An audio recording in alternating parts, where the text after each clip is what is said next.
Hello everyone and welcome to another video on Explore Sports Management. Today we are going to cover an interesting case study on the recently concluded FIFA World Cup. The World Cup was a huge success as the little boy from Rosario attained his dream of winning the World Cup trophy.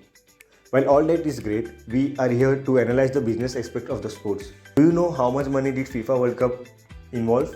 How much money Qatar spent or how much money did FIFA make from this World Cup? Let us take you through all of this in this video and watch till the end to see how much the FIFA made from this 2022 World Cup. So let us begin our economic analysis of the World Cup with the host Qatar. Celebrations erupted in Qatar in 2010 as FIFA announced Qatar as the host of the 2022 FIFA World Cup. The celebrations were huge, but Qatar has a huge task ahead of them to build the necessary infrastructure right from the stadiums to accommodations to all the travel facilities to host the massive FIFA World Cup. And all that came at a huge price. It is estimated that Qatar spent around in excess of $200 billion to host this massive event, which is 16 times the amount spent by Russia to host the 2018 FIFA World Cup. To start off, Qatar spent a huge $6.5 billion to build the 8 stadiums to host the matches for the FIFA World Cup. The special cooling system to maintain the temperature came at a huge cost for the hosts. Additionally, Qatar had to build the metro infrastructure to connect the various cities and the stadiums to make it easier for the visitors to travel. And also add to that the hotels and the accommodation required to host the massive expected visitors to watch the FIFA World Cup. While the rising infrastructure cost wasn't enough, Qatar constantly found themselves engaged in controversies right from when they were announced the host.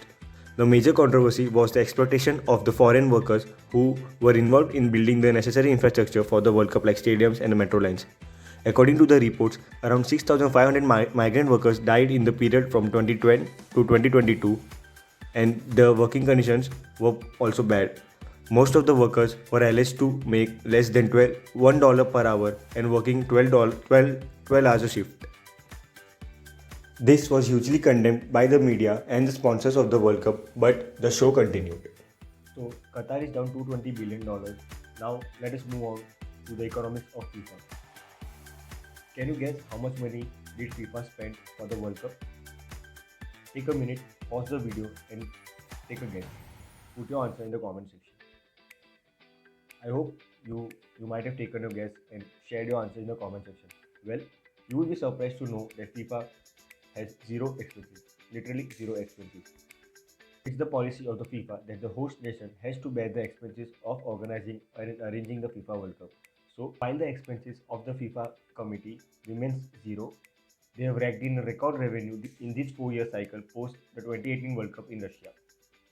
As per the reports, it is estimated that FIFA has earned unprecedented $7.5 billion in revenue for this 4-year period through their various commercial deals and sponsorship rights. Let us break down how FIFA makes money. So there are 5 primary sources in which FIFA earns its revenue. They are television rights, marketing rights, hospitality rights, ticket sales and other licensing rights.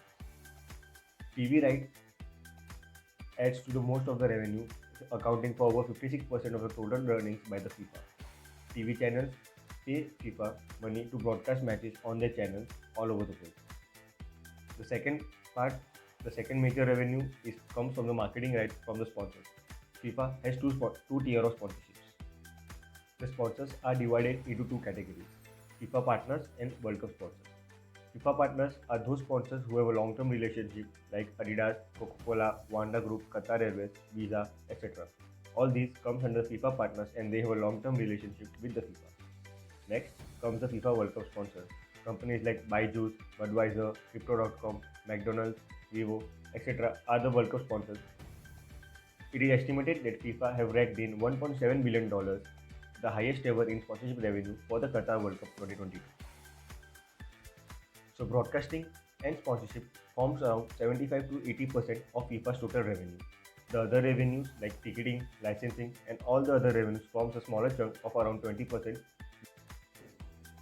So the Qatar is down $220 billion while FIFA is racking in a revenue of $7.5 billion.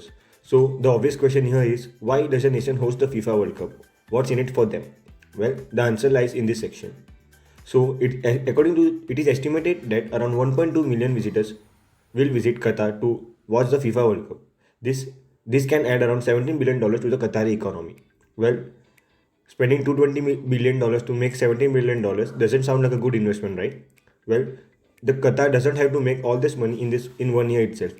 The new facilities, the stadiums, the infrastructure build will be used by Qatar in the following years, which might add to even more revenue. But will Qatar ever be able to turn profitable on this investment? What do you think? Well, we'll leave you with this question for the video. Do think about it and share your answer with us in the comment section. If you want more such case studies on the world of sports, do consider following us and subscribing to our channel. Thank you.